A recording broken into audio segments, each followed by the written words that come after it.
itu adalah beda dengan penghukum, beda dengan konsekuensi.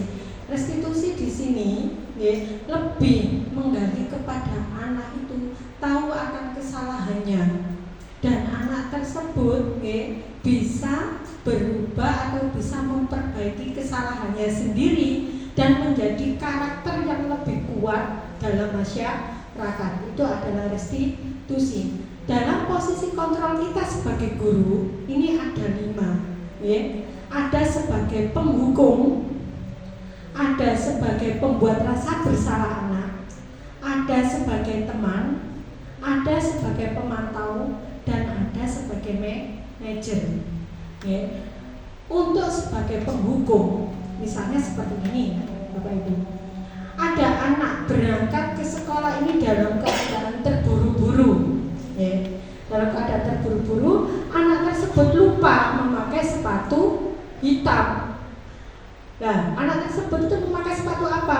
Apapun yang ada di depan matanya itu dipakai karena buru-buru. Dia memakai sepatu coklat dan kemudian dia berlarian menuju ke sekolah.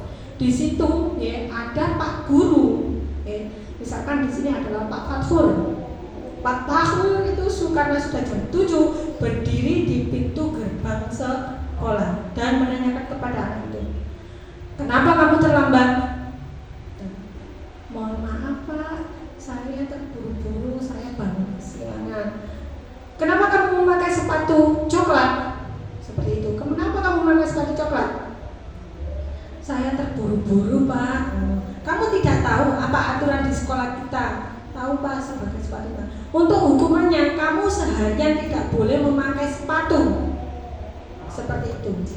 Nah, ini adalah posisi kontrol sebagai penghukum. Jadi anak tersebut selama seharian itu tidak memakai sepatu. Dan bagaimana perasaan anak tersebut? Satu, malu, malu akan teman-temannya. Yang kedua, akan menimbulkan trauma. Apa kita sebagai guru ada pada posisi kontrol penghukum? Tentunya jangan sampai. Hanya adalah membuat rasa bersalah. Dalam membuat rasa bersalah, akan menggunakan keheningan yang membuat orang lain merasa tidak nyaman, bersalah atau rendah diri. Nah, misalnya seperti ini. Ada yang tahu posisi kontrol sebagai rasa bersalah? Bu Eva, pripun contohnya? Monggo mic-nya Bu Eva. Pripun sebagai rasa bersalah? Nah, misalkan ada anak di dalam kelas, dia tidak mau mengerjakan soal yang diberikan gurunya. Terus gurunya menghampiri seperti ini, "Ayolah dikerjakan. Nanti kalau kamu tidak mau mengerjakan, saya ditegur kepala sekolah." Nah, itu adalah posisi kontrol sebagai rasa pembuat rasa bersalah. Tentunya kita sebagai guru, apakah posisi kontrol seperti ini yang kita inginkan? Bukan. Kita masuk selanjutnya pada posisi kontrol sebagai teman. Guru pada posisi ini tidak akan menyakiti murid, namun akan tepat berupaya mengontrol murid melalui persuasi. Posisi teman pada guru bisa negatif atau positif. Biasanya ini guru menegur siswanya itu dengan kata-kata sebagai teman. Nah, jadi di situ antara unggah-ungguh guru sama murid ini diabaikan. Apakah ini lebih efektif? Tentunya tidak. Selanjutnya, guru dalam posisi kontrol sebagai pemantau. Dalam memantau ini berarti mengawasi. Pada saat kita mengawasi, kita bertanggung jawab atas perilaku orang-orang yang kita awasi. Posisi pemantau berdasarkan pada peraturan dan konsekuensi. Hasilnya siswa akan lebih memahami konsekuensi. Jadi guru di sini sebagai pemantau. Dipantau murid-muridnya. Kalau ada pelanggaran-pelanggaran akan dicatat dan akan diberi konsekuensi. Ini adalah posisi sebagai pemantau. Tapi posisi kontrol yang terakhir adalah sebagai manajer. Pada posisi manajer ini, murid diajak untuk menganalisis kebutuhan dirinya sendiri maupun kebutuhan orang lain. Di sini penekanan bukan pada kemampuan membuat konsekuensi, namun dapat berkolaborasi dengan murid bagaimana memperbaiki kesalahan yang ada. Contohnya misal seperti ini ya, ada 2 orang murid di lapangan pada saat pelajaran PJUK, biasanya pelajaran PJUK pada saat permainan sepak bola. 2 anak ini tidak sengaja menendang temannya. Kemudian temannya yang satu yang ditendang tadi karena emosi menarik baju temannya yang menendang tadi, sehingga kancing bajunya ini lepas 3. Nah, di situ mereka bertengkar. Nah, ketika posisi kita sebagai seorang manajer, kira-kira apa yang kita lakukan? Melerai. Terus menegurnya. Terus nah ini kita panggil anaknya, kita cari mengapa alasan dia melakukan hal tersebut. Ketika anak sudah mengetahui kesalahannya, antara anak yang satu dengan anak yang lain tahu akan kesalahan masing-masing, mereka melakukan kolaborasi. Setelah kolaborasi ini mereka akan mencari solusi. Lah, bagaimana kancing yang terlepas ini supaya dari rumah tidak dimarahi ibunya, ya bagaimana supaya bajunya ini kembali seperti semula. Nah, kita mencari solusinya bersama-sama.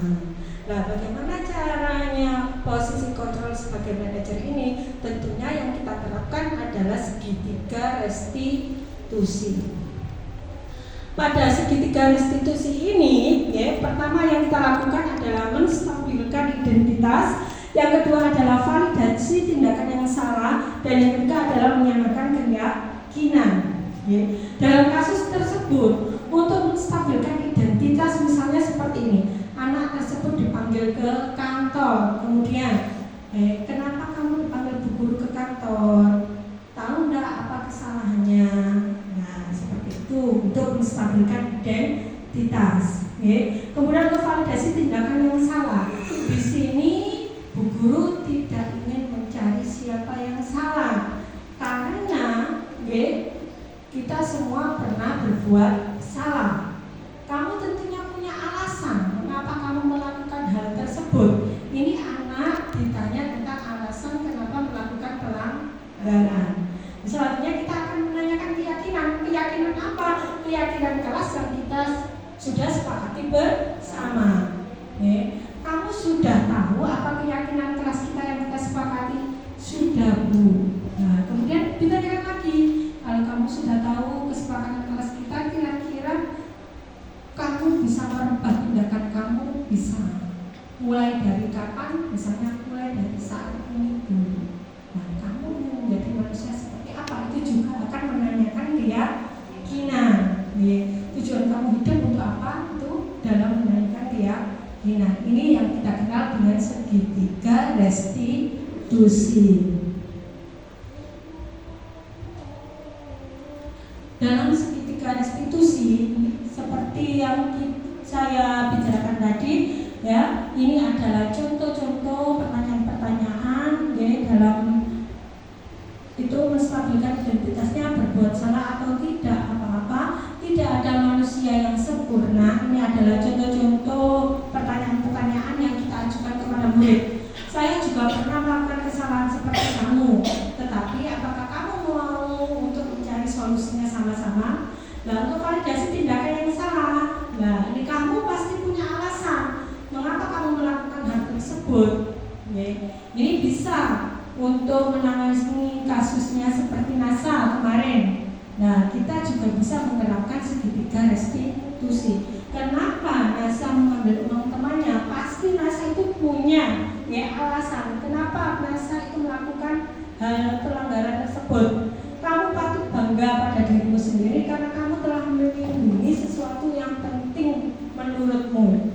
Nah, itu adalah validasi tindakan yang salah. Untuk menanyakan keyakinan yang kita telah sepakati pada keyakinan kelas, apa nilai-nilai umum yang telah kita sepakati? Seperti tadi sepakat ideal itu seperti apa? Kamu mau jadi orang yang seperti apa? Ini adalah menanyakan keyakinan. Baiklah Bapak Ibu, di sini sudah merasa capek. Coba untuk menambah semangat kita. Mana semangatmu? Ini semangatku. Mana semangatmu? Ini semangatku. Siapa kita? SDN 2 hebat, cerdas, berprestasi. Terima kasih. Baiklah, Bapak Ibu semuanya, di sini kita akan melakukan refleksi.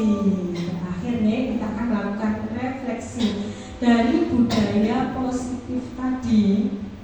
Kira-kira materi dari awal sampai akhir apa yang kita pelajari tadi? Yang pertama apa? Membentuk apa tadi?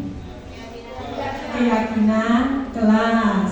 Terus di sini kita sebagai guru mempunyai posisi kontrol. Ada berapa posisi kontrol tadi Bapak Ibu? Ada. Apa saja yang pertama? Penghukum. Yang kedua, pembuat rasa bersalah. Yang ketiga, sebagai teman. Yang keempat, peman. Yang kelima, sebagai manajer. Dalam hukuman yang ada di sekolah kita mengenal 3 sanksi. Itu apa saja tadi? Hukuman, konsekuensi, dan restitusi. Untuk melakukan restitusi kita mengenal yang namanya segitiga restitusi. Apa saja yang segitiga restitusi tadi?